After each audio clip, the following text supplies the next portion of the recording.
Susie. And I'm Katie, and together we're Mastering Events, The Collective Edge. So we get asked so many questions. I don't know about you, but over the years with supporting many companies and business owners, events are Marmite. Yes. You either love them or hate them, and there's so many questions around, do I need it as part of my marketing strategy? What does it even deliver for my business? Am I not just paying out for everyone to have a jolly? There's so many questions, especially now around, the fact that events are becoming a bit more popular than what they were post-COVID. So I think if they're curated with precision, then they can benefit your business growth incredibly. yeah, I just think it's having that knowledge, isn't it? So I think to every question there is an answer, like with anything. But I think we've gone through a lot of the questions that we've been asked over the years, Yeah. and we've decided to bounce these questions off of each other. Yes. So, Shall I go first? yeah, go for it. You're a bit slow there. I was. So, in your opinion, what makes a corporate event truly impactful in 2025? Well, I think events have come a long way. They have increased in volume since the pandemic, and they're starting to get back to normal. I'm not going to lie, they're not quite there yet, but I think the main reason that they succeed is because of their inclusivity and diversity, the thought that goes into their attendees' needs. So whether that's a ramp for an award stage so that everyone can get up on stage, whether it's a quiet zone, quiet area for those who find themselves overwhelmed in large crowds in these situations, they can just take a break, a moment, have a glass of water, but still find people that are in the same position as they are. So people who take these things on board, find that their events are much more successful. They've got a better attendance if they include a crash for women in business, for example. Parents, mums who haven't got the childcare, if they can attend these events and not have to worry about that, then you've got a larger audience. It's massive, isn't it, when you think about it? So before, I think it's gone of the days where you would just invite people to hospitality and just have a great time, and it would be if you could come, that's great, but if you can't, don't worry about it. Yeah. We are now in a place where, as event planners and hosts and creating it for businesses, we have to think about our guests. It's not about we're putting this on for us because we want to gain. We've actually reversed the outlook of what an event is about and actually looked at a feedback form. Who even knew that a feedback form would give us all the answers? Feedback's incredible and it's extremely important. You've got to think of all the different types of difficulties that people might face when coming to an event, whether it's transport issues, whether it's a disability, their sight, their nerves, hidden disabilities even. Absolutely. So if we can all, put these into place, make our guests feel more comfortable, then the attendance is going to be incredible. I totally agree, and I think seeing businesses do this, they are buzzing, and I think that is something that is really keen. I'm really keen to get across is that businesses that are changing their perception of events and actually how to deliver events, they're seeing success, and they're not necessarily just doing one or two. These are companies that actually have a full event program as part of their business. It's part of their overall marketing strategy because they understand the value add. It's part of their USP. Yeah, I completely agree. Yeah, it's a strong one. I love it. Yeah. Right, so Susie, question for you. Lovely. So, why do you think mentorship matters just as much as management in delivering great events? For us, with Synergy and King Collective, part of our proposition is to support those that aren't necessarily in an event role at the moment. Yeah. So it's one of those where they're maybe in an administration role or an ops role, and they're being pulled into sort of the event side of things, and they don't really know what they're doing. It's kind of part of an add-on. Absolutely. It's not necessarily listed in their job description. No, but because they don't, yeah, exactly. So because they don't have an events position, yeah, it kind of just lands on their lap, doesn't it? Yeah, and also from a business perspective, and whether it's viable to bring someone in and to employ someone into the business, and they don't know whether this new strategy is going to work or how long it will take to work. So I think mentorship's really important from that perspective. Being able to part with our knowledge, you know, our combined 20 plus years of knowledge of hosting over, 200 events for me, and God knows how many events it is for you. But we've learned so much along the way. Yeah. I don't believe in the word perfect, but I believe in striving to perfection. Yeah. And I think with every event, every event has been better.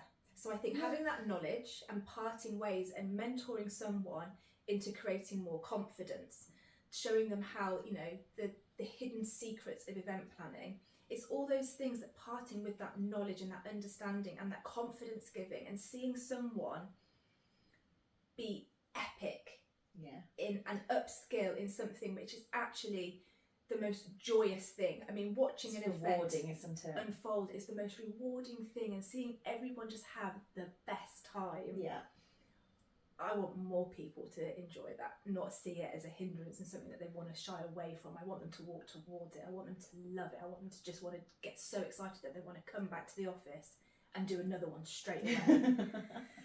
But once they can see the benefits. Anyone that says, oh, we just want to put on an event, the word just is, you know, shortly followed with event, is pretty much a swear word in the event industry. If you say to anyone, let's just, there's no just about it. It's not just an event.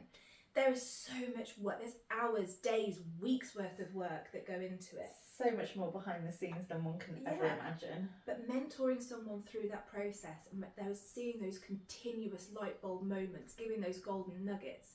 Oh, I've done it, you know, I've done it in my previous role, and just seeing people get really excited.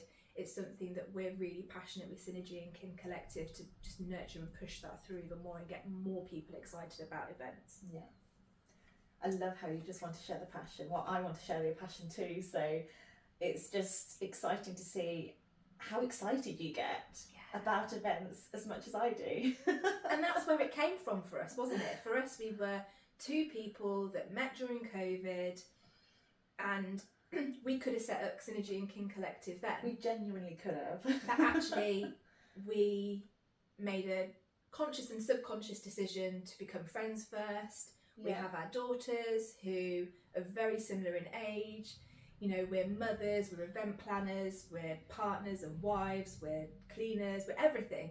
But we've come together in this chaotic world and built something which we are both so passionate about, because we share many passions, but our professional passion is events. Definitely. Love that. Okay. Shoot the next question at me, I'm ready. Question number 2. So, what's one thing most people underestimate about delivering a great event? The planning.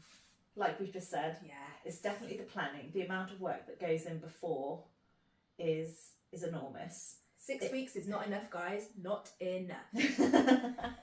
So, depending how big your event is, you know, it can be a good year or so before your actual event comes into play. And depending on what you've got going, there's so much more to it. There's the marketing strategy you've got to put behind it.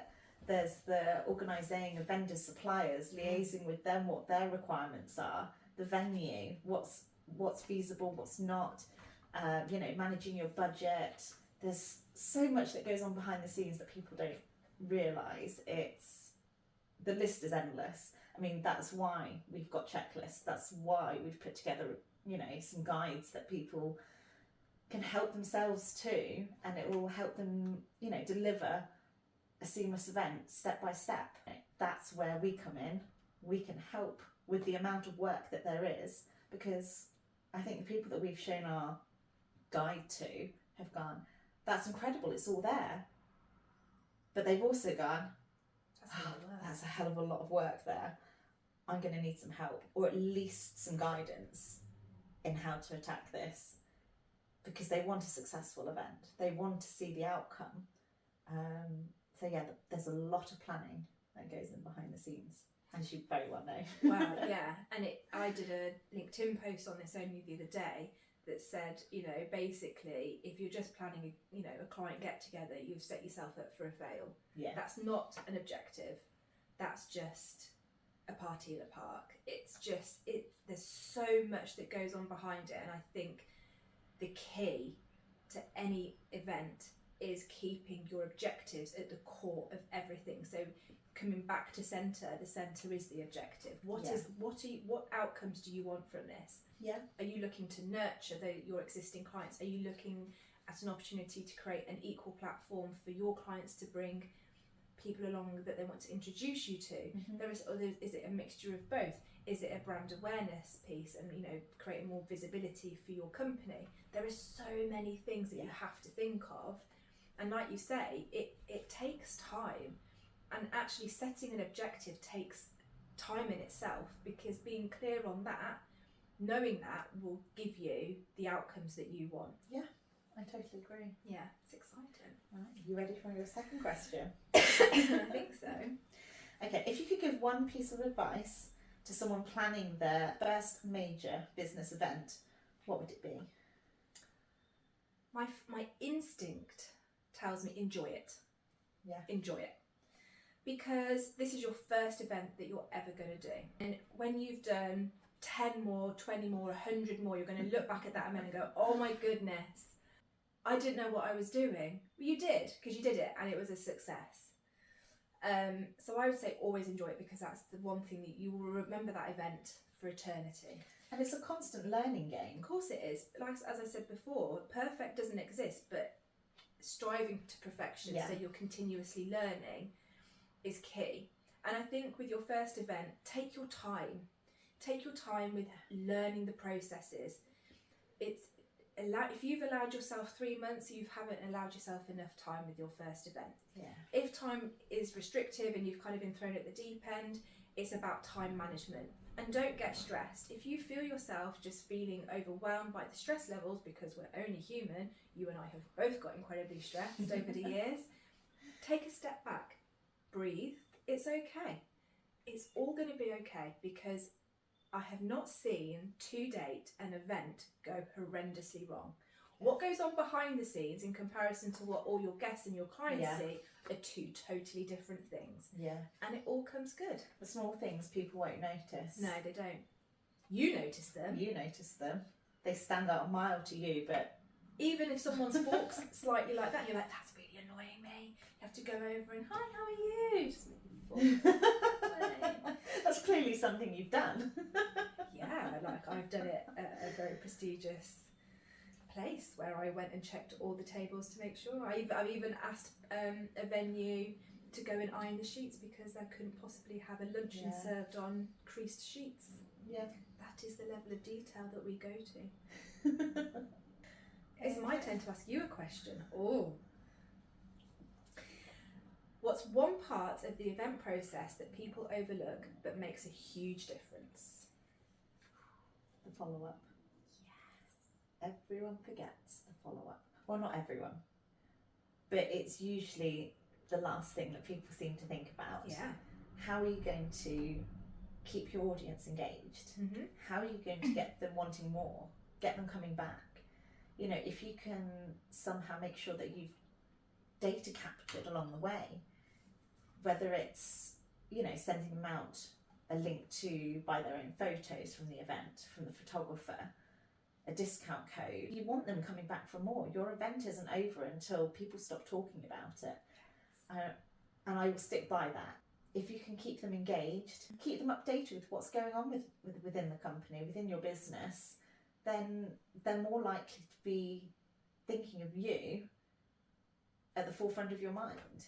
Yeah, so I know previously we've always done a follow-up within 24 hours of the event, because it's still at the forefront of their mind. They're still just, you know, still feeling the enjoyment and the experience from the event. They haven't got back into their day to day. Yeah. And I think from doing that, it's encouraged follow-up meetings. Yeah. It's encouraged them to say yes to another event. It's encouraged them to make Definitely. referrals. So the opportunity might not necessarily lie within them, but the scope around them is huge. Yeah. And I've got a really, so you say, and I love this one, so when you said about the event finishes, you know, the last time someone, you know, thinks about the event. Yeah. So one of the events that I put on, we did books for each of the guests, and it was like a coffee table style book. And a year later, a year had gone by, and we were at an event, and the client said, "Oh, I've still got your book on the table that you gifted from the event last year." I love And that. everyone comments, and we'd done a little signature in it, and there was a stamp with the company logo on, and just a nice little thank you wording. And he said, "Yeah." He said, "I often flick through it, or people say, 'Oh, what's that?'" It's a nice little touch, isn't it? It's the little touches. But it had all the contact details on there. So, yeah. Right, next question. Ooh.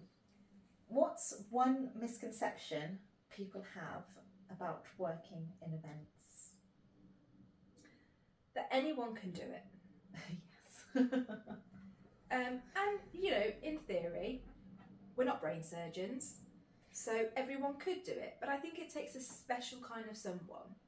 I think it takes someone who enjoys creating magic. Yeah. It's someone that can work well in tight time scales. It's someone that can time manage. It's someone that can manage multiple layers of facets of different things continuously, and that can manage stress, not just of you, but of the business and everything like that. It takes a special someone. Everyone can hold an event, but not everyone can host a good event. I would really agree with that. Yeah. I think people think it's easier than it actually is. It's the just, isn't it? Let's just do an event. What? Is it a 5-minute phone call? Like, it's not just. There's no just about an event.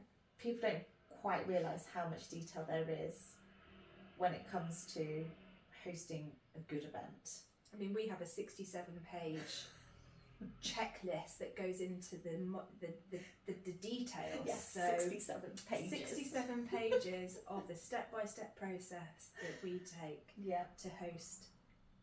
A Not good just, event. well, I would actually call them epic, if I'm honest. Epic. Epic. Wonderful. Right, my So it's last your question. Yeah, last question. Go for it. Question number 4.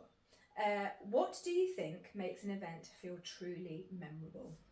Ooh, the experience. It's definitely the guest's experience, and it doesn't just start on the day of the event. It starts from when they hear about the event. Yes. Where did they hear about it? Was it word of mouth? Was it online? Was it a sponsored ad? How easy was it to buy the tickets? You know, all the way through to the communication up to the event. So what's transport like? What's parking like? You know, the location of the venue. Is there a brief itinerary of what they can expect on the day? Yeah. So it really, there's a lot more that goes on sort of behind the scenes, I think, than people realise that you've got to do in the run up to make sure that their attendees have the best experience possible. I think it's remembering as well, isn't it, that we may have hosted this event 20 times, but this is the first time so many clients have attended this event. So to them, it's a real experience. Yeah. You might be hosting this event for, you know, the 100th time, but it's still someone's first time attending. It's still, you know, you want to make it memorable. It's not about, oh, we're just doing a There's that investment word, webinar. Not just doing an investment webinar that we've done 4 times this year already. Yeah. This is someone that's being educated, that's new to the fold, that, you know, wants to earn, they want to absorb, they want to see what it's all about. It's about creating that same excitement and knowledge and understanding and appreciation as you would for the first time. Yeah, I agree. So, Susie, Sure. last question. What's your biggest why behind doing what you do? So I love this question. So, and it's one that has popped up quite a bit Yeah. recently with various conversations. And so I've been doing marketing and events for 12 plus years now, and I've loved every step of the way. But recently my role has sat more within marketing consultancy. And I love that, and I think I've really been able to upskill and understand my knowledge, especially in the finance sector. The fact that, you know, there's so much compliance around it, it really has allowed me to just learn so much more. Yeah. But personally, getting married in September, which is very exciting, the planning of the wedding has, as you know, has just, well, it spurred so many conversations with us. It's why we set up Synergy and King Collective. It's one of the, I was so excited. Most brides want to run for the hills and say, I'm never planning anything again. I'm like, oh my goodness, let's just plan loads of corporate events because I'm loving life right now. So for me, events should be a compulsory part of a marketing strategy, and that is my honest opinion. Yeah. I have seen too many amazing magical moments of serendipity happen with events, where creating that nurture, creating an equal platform where people just don't feel like you're sat with an advisor, you're sat with another a fellow CEO, a fellow business owner, another director of another business. It just, the connections and I just see you can see these just lines of people connecting throughout the whole event, and that is when I love that. I love see watching the excitement that connection and the passion. Oh, I just love it. I absolutely love it. It's one of those where, can we squeeze another event in? Oh, go on then. Yes. Because I wish I could put it all in a bottle, what you see at an event, the energy that's in the room. Yeah. And the excitement. Just to bottle that up and sell it. If I wasn't doing events, I'd be organising my husband, and I don't think he'd appreciate that. I do try to organise my future husband, and still trying. I have to rein it in a little bit, but yeah. Are you the house PA? Yes. Oh yes. You know, if it's not in the diary, it's not happening. But you're such a good planner. Oh, my calendar is full of colour. You know, everything is organised meticulously. That's it from us for Mastering Events, The Collective Edge.